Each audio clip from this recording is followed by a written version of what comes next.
el subempleo. Gracias, presidenta. Gracias, congresista. Tiene uso de la palabra el señor Julio Velarde Flores para contestar las preguntas correspondientes.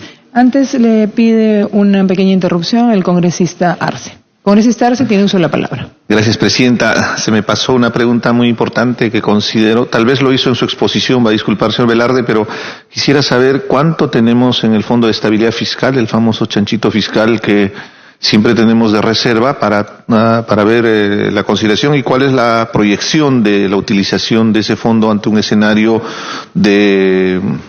bastante delicado, ¿no? Por esta guerra económica que existe entre China y Estados Unidos, si se va a hacer disposición de estos fondos, sabiendo inclusive en el caso particular del petróleo los costos que se han incrementado y que está traduciéndose en el incremento del costo del combustible actualmente, ¿no? Gracias, presidente. Gracias, congresista Arce. Tiene uso de la palabra señor Julio Velarde.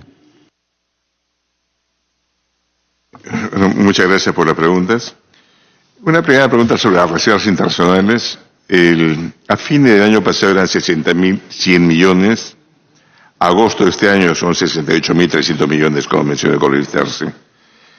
Dentro de esos 68.300 millones, depósitos del sector público son casi 8.700, 8.634. La banca tiene 18.500 millones depositados. Y posición del Banco Central, sin una contraparte, ni el gobierno, ni la banca en dólares, son 41.780 millones. Eso, la contraparte, es más bien los pasivos que el Banco Central tiene en soles. El circulante que ha emitido, los papeles que ha emitido. Nosotros incluso no intervenimos mucho en el mercado cambiario porque tenemos menos volatilidad, en gran medida por las reservas altas que tenemos. Ya estuvo recién una peruana, muy conocida que en Estados Unidos, Lina Rojas Suárez, que muestra que los países con más reservas pueden fluctuar más su tipo de cambio porque no apuesta a la gente en contra. Es importante eso que no tiene contraparte porque hay que ver a nuestros amigos argentinos cómo realmente todo peso casi quiere ir a cambiarse en dólares ahora. Entonces el tener las reservas está garantizando que la gente tenga confianza también en su moneda local. Y la gente felizmente ya comenzó a tener confianza en la moneda local hace varios años. Cuando uno ve los CTS de las personas naturales, casi todos ya están en soles, no están en dólares. Hace 20 años casi todos están en dólares. Las inversiones de las reservas, para continuar con necesitarse, ya me acuerdo del comunista Galván, se invierte en depósitos básicamente en dólares en bancos de primera categoría. Estos bancos son presentados mensualmente y son donde también pueden recibir fianza los bancos, pero están publicados cuáles son los bancos, que son realmente los bancos más grandes del mundo y con mejor calificación. Y en valores solo podemos invertir por ley en bonos del gobierno, de agencias multilaterales o agencias públicas. No podemos comprar ningún bono privado. En el caso de los depósitos, cuando se hace un depósito se convoca por lo menos a 3 bancos a que haga una oferta y se le pone al banco que ofrece la tasa más alta, que la diferencia son pues 1/1000.000 realmente pero se le da al banco que ofrece mayor tasa. Y en el caso de los valores pues es un mercado continuo que es fácil comprar, son papeles muy líquidos, ¿no?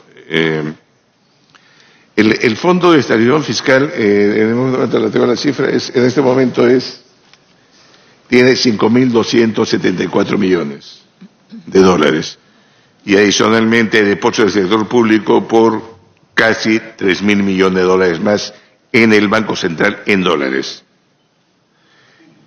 Del sector público. Bueno, ya que está, de repente, disculpen, el cobre ha tenido tendencia a la baja, no se tendrá tendencia a la baja. Cuando presenté el gráfico de cobre, no sé si puede, el gráfico de cobre, la gente está apostando a la baja el precio del cobre. O sea, incluso si no perdón, ahí está, el del cobre contrato, ahí. No, bueno, no importa. antes la gente está apostando que el cobre subía. Entonces está como comprar bono del tesoro o comprar acciones, están comprando cobre. En los últimos meses, más bien, el mercado está apostando que el cobre baja. Entonces han estado vendiendo contratos de cobre apostando a la baja. O sea, son contratos comerciales que hacen que probablemente el cobre esté abajo incluso del precio donde debería estar, porque está reflejando esta apuesta a la baja. La verdad es que no soy tan pesimista. La mayor parte de la gente que sigue el mercado de cobre es más bien relativamente optimista. Y no solo que sea el mercado de cobre, sino Anglo American, cuando invierte en Quillabeco, está apostando que la tendencia a la baja no va a continuar indefinidamente, si no espera recuperar su inversión. La razón por la que están apostando al alza es carros eléctricos. Un carro eléctrico tiene entre 3 y 4 veces más cobre que un auto convencional. Y hay muchos países, inclusive China, que han planteado dentro de 10, 12 o 15 años, los carros que se vendan tienen que ser eléctricos. Entonces la demanda de cobre en el futuro, tal vez no cercano, sí, pero sí a mediano plazo va a subir. Y eso va a ser importante realmente para las cuentas fiscales. Y el potencial parece que tenemos en cobre bastante grande. Y lo digo a lo anterior,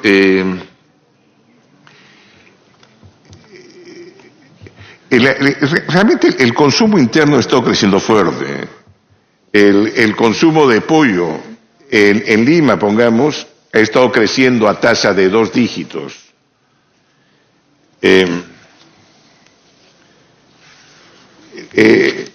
En agosto, que es la última cifra que tenemos, en toneladas diarias por mes ha crecido 15.4%. Eso es consumo interno, no son exportaciones. Cemento está creciendo cemento está creciendo, como mencioné, en la exposición también de tasas altas. O sea, el crecimiento que hemos tenido, la incorporación de clases medias en los últimos años, ha sido mercado interno en gran medida. No se oponen las dos. Hay un artículo reciente de Augusto de la Torre, probablemente el economista ecuatoriano más conocido, con Alan Isse, de este año, un artículo de este año. Los países que más parecen crecer son aquellos que su comercio exterior también crece más. Y lo ve con China. Si uno América Latina, excepción de México, México es la excepción, realmente casi todos los países que más crecen son los que ven su comercio exterior también creciendo más. No se oponen. Obviamente lo que tenemos que hacer es que el mercado interno crezca más. Y el rol de la inversión pública es fundamental. La inversión pública debió haber sido contracíclica en todos estos años. Y en gran medida no lo ha sido. Realmente desde abril de 2014, la mayor parte del periodo de inversión pública ha venido cayendo. En política monetaria hemos conseguido ser contracíclicos. Es decir, cuando la economía está mal, podemos bajar la tasa de interés. En la parte fiscal todavía no se ha conseguido plenamente eso, que creo que es a lo que debemos apuntar, para cuando, como usted decía, la inversión privada se resiente, pueda ser compensada temporalmente, porque acá la idea es que sea un poco más alta para que después llegue a los niveles normales con la inversión pública. La receta keynesiana a la larga, ¿no? Porque muchas veces cuando no hay los efectos animales en la inversión, la frase de Keynes, uno puede llevar el cabello al agua para no hacerle beber. Cuando no hay expectativas empresariales favorables, es difícil que la inversión privada pueda hacer la labor. Ahí se necesita mucha esa inversión pública. Desgraciadamente, esta inversión pública no ha tenido este rol, no ahora, para no criticar al ministro actual, sino en los últimos años. No hemos conseguido tener la política anticíclica. Y sí, hay margen para tener una inversión mayor en infraestructura, pero con el cuidado que usted señalaba, ¿no? O sea, temporalmente uno puede tener efectivamente una inversión pública más alta, uno tiene que hacer infraestructura, y creo que contribuirá incluso al impulso al consumo interno que favorecía la inversión, etcétera. El gran problema que tenemos ahí, la diversificación, el único país latinoamericano integrado en las cadenas de valor de producción mundial es México. Ni Brasil está integrado, ni Argentina está integrado, ninguno de ellos. Los productos manufacturados que exportamos unos cuantos nichos, algunos ligados a recursos naturales, ahí es la importancia. Estamos comenzando a exportar algo más de equipo ligado a minería, algo más de equipo ligado a agroindustria, pero desgraciadamente nuestros vecinos más grandes son muy cerrados en cuanto a comercio exterior. Brasil, Argentina, incluso Colombia frente a Chile o Perú. Tenemos 5 países con frontera con 5 países. El más grande lejos es Brasil, a quien menos exportamos es también Brasil. Entonces es muy difícil. Si tenemos un mayor comercio, una mayor apertura de esos mercados, probablemente podemos seleccionar algunos nichos de consumo y también exportar más. Pero no ha sido el caso hasta ahora. Yendo al... Estabilidad macroeconómica fue una pregunta que yo no voy a criticarla a un ministro, no le corresponde al Banco Central, pero obviamente estabilidad macro es esencial. Pregúntenle ustedes a los argentinos. Si hubiera tenido estabilidad macroeconómica, realmente Argentina tendría el doble de ingreso ahora. Estabilidad macroeconómica es fundamental. Vamos a cumplir 21 años de crecimiento. El país que más años ha tenido de crecimiento en la región. Y eso es sumamente importante. Y no es algo que se pueda tirar al agua. Obviamente no solo basta estabilidad, pero criticar la estabilidad, no creo que haya sido una intención de nadie cuando lo he hecho, pero sí creo que gracias a la estabilidad es que podemos hacer un nuevo crecimiento. Sin estabilidad realmente podemos tener el sufrimiento que hemos experimentado antes y que hicieron referencia para los congresistas. No he presentado proyecciones del Banco Central, me disculpan ustedes. Lo que pasa es que tenemos una disciplina y anunciamos públicamente cuándo presentamos nuestras proyecciones. Y las proyecciones oficialmente las presentamos cada 3 meses. Internamente obviamente tenemos proyecciones. Pero dentro de 11 días vamos a presentar nuestras nuevas proyecciones. Por eso he presentado lo que espera el mercado, las encuestas que hacemos, lo que espera el consenso, pues no hemos presentado las propias. En las propias las vamos a tener 11 días, pero hemos anunciado públicamente las fechas de presentación de esas proyecciones, entonces no podemos adelantarlas. Disculpen, no es falta de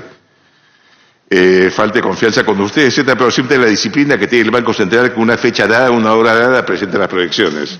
Y las presentamos dentro de 11 días, ¿no? Y por eso no son tan exactas, hemos tomado las de otros. Y creo que en línea general sí he contestado las preguntas. Podría mencionar varias más, pero creo que en línea general se ha respondido. No sé si hay alguna. ¿Se va a hacer uso de la palabra? Congresista Arce. Gracias, Presidenta. Es importante lo que menciona el presidente del BCR respecto al tema de la estabilidad y los 21 años de crecimiento que está teniendo el país. Eso es innegable. A niveles de indicadores macroeconómicos, evidentemente, todavía nos falta mucho a niveles de distribución, de equidad, sobre todo. Hay sectores muy vulnerables en el país. Esperemos un día podamos cambiar esos indicadores y nos permitan seguir la senda del desarrollo. Pero hay una cuestión innegable que es esta situación política, señor Velarde, por intermedio de la presidencia. Hay un encrispamiento político y las decisiones políticas tienen un efecto directo en nuestra economía y muchas veces se traduce en efectos directos en el bolsillo del ciudadano de a pie. Desde vuestra lectura, más allá, Perú más bien ha tenido índices de crecimiento, es muy importante en estos meses. Lo que nos preocupa a nosotros es la proyección en el mediano plazo, porque estos efectos de este encrispamiento político podríamos verlo en los próximos meses recién. Entonces, en ese escenario, desde el Banco Central de Reserva se ha hecho algún análisis, algún estudio, cuál es la proyección, o va a ser solo marginal la afectación que va a tener en la economía, en esta senda de crecimiento y de estabilidad que ha tenido el país, esta situación a la que nos ha llevado tanto el Congreso como también el Ejecutivo, señor Velarde, por intermedio de la Presidencia. Gracias, congresista Arce. Congresista Quintanilla. Gracias. Brevemente, nos ha dicho que la política monetaria del país ha sido contracíclica, ¿no es cierto? Para cuando baja la inversión pública se favorece la inversión. Pero ha señalado de que la política fiscal no ha tenido las mismas características.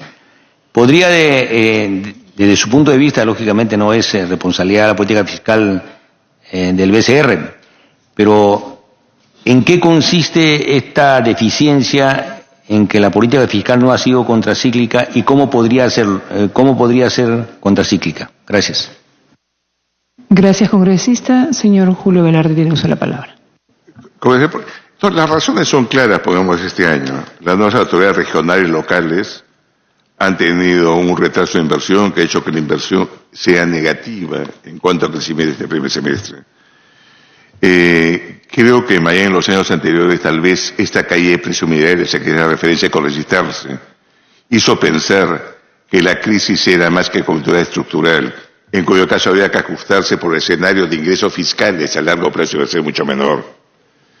Y el otro factor, y que hay que ser muy conscientes y hay que corregirlo, pero creo que no es cosa de parches, y que todo el proceso de obras públicas, de contratación es sumamente engorroso. Y eso hay que buscar corregirlo de una forma para hacer una manera más ágil. Pero no es una cosa, yo creo, ya de parches, sino de hacer un estudio serio para cómo poder convocar a procesos que pudiéramos tener realmente expedientes y obras de una forma bastante más rápida. No creo que sea culpa de las autoridades, sino nos hemos metido en un proceso bastante engorroso para cada obra pública, ¿no? Y bueno, y los otros factores que he mencionado. Esta crisis política, no creo, el Banco Central busca enfatizar estabilidad, buscamos estabilidad, pues siempre buscamos no polarizar.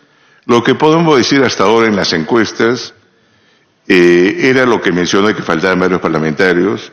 Cuando le preguntaba a las empresas, la última encuesta que hemos hecho a fin de agosto, uno ve que la sensación de qué pasa con la economía ha empeorado, la proyección de qué espera que pase con la economía 12 meses, 3 meses ha empeorado, incluso ha entrado a terreno negativo, es decir, más pesimista que optimista, pero cuando se le pregunta qué ha pasado con su producción, ha estado mejor, orden de compra ha estado mejor, qué espera que pase con su empresa, dicen que espera que esté mejor.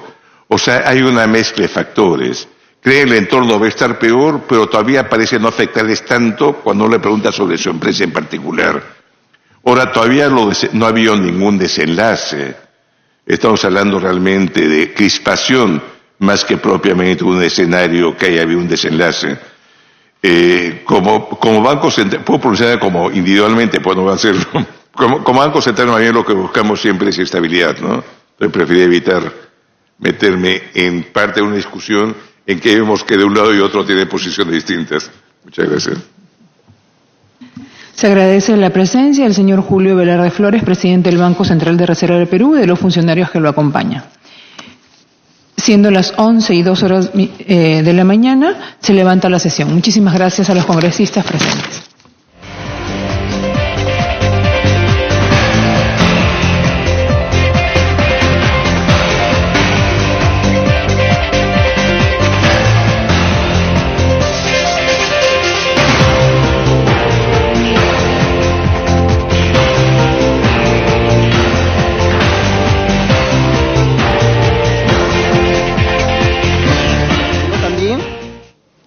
Es el único testigo de la presencia de los estudiantes todos los días